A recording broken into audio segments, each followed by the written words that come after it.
Hello friends, எல்லோரும் எப்படி இருக்கீங்க? வாங்க இன்னைக்கு நல்லா கிறிஸ்பியாக மொறுன்னு முறுக்கு எப்படி செய்யலான்னு பார்க்கலாம். வாங்க. 1/2 ஹவர்லேருந்து 3/4 மணி நேரத்துக்கு ஊற வச்சுட்டு பச்சரிசியை இந்த மாதிரி ஆற வச்சு மிஷினில் கொடுத்து அரைச்சிட்டு வந்துடுங்க. உளுத்தம்பருப்பு நல்லா வறுத்துக்கோங்க. புழுங்கல் அரிசியை நல்லா வறுத்துக்கோங்க.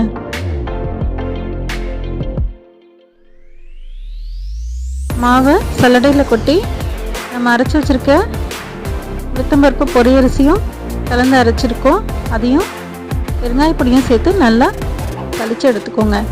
பேஸ்ட் எடுத்துருங்க. கருப்பெல்லு இல்லை வெள்ளையில் சேர்த்துக்கலாம். சீரகம் கொஞ்சமாக சேர்த்துக்கோங்க. உப்பில் தண்ணி ஊற்றிக்கோங்க. டைரெக்டாக போட்டோன்னா அங்கங்கே நிற்கும். அதனால் தண்ணியில் மிக்ஸ் பண்ணிவிட்டு இந்த மாதிரி சேர்த்தோன்னா ஈவனாக ஸ்ப்ரெட் ஆகும். அதனால் தண்ணியில் உப்பு போட்டு சேர்த்துக்கிறது பெஸ்ட்டு. இந்த மாதிரி நல்லா பிசைஞ்சுக்கோங்க. பட்டர் எடுத்து இந்த மாதிரி உருக்கிக்கோங்க. நம்ம பிசைஞ்சு வச்சுருக்க மாவில் சேர்த்து நல்லா பிசைஞ்சுக்கோங்க.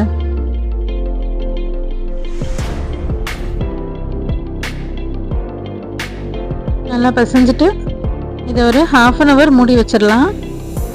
பட்டரில் நல்லா மிக்ஸ் பண்ணிடணும்.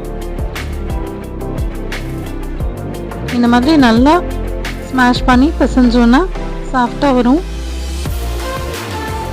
இதை ஒரு பாத்திரத்தில் சேர்த்து மூடி வச்சிடலாம்.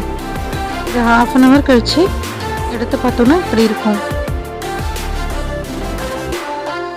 எண்ணெய் தடவினா முறுக்கு கொள்ளையில் சேர்த்துக்கலாம்.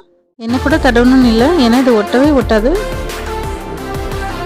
சூடான எண்ணெயில் பொரிச்சு எடுத்துடலாம்.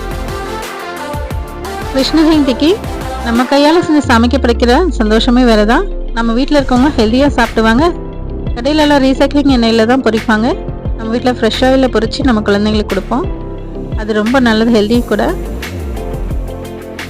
என்னோடய சேனல் பிடிச்சதுன்னா லைக் பண்ணுங்கள், ஷேர் பண்ணுங்கள், கமெண்ட் பண்ணுங்கள், சப்ஸ்கிரைப் பண்ணுங்கள். ஞாபகமாக பெல் பட்டன் கிளிக் பண்ணுங்கள். என்னோடய வீடியோஸ் அப்போ அப்டேட் ஆகும். எங்கம்மா எனக்கு சொல்லிக் கொடுத்த ரெசிபி உங்களுக்கு நான் சொல்லியிருக்கேன். லைக் பண்ணி பார்த்துட்டு எப்படி இருக்குன்னு கமெண்ட் பாக்ஸில் சொல்லுங்கள். தேங்க்ஸ் ஃபார் வாட்சிங்.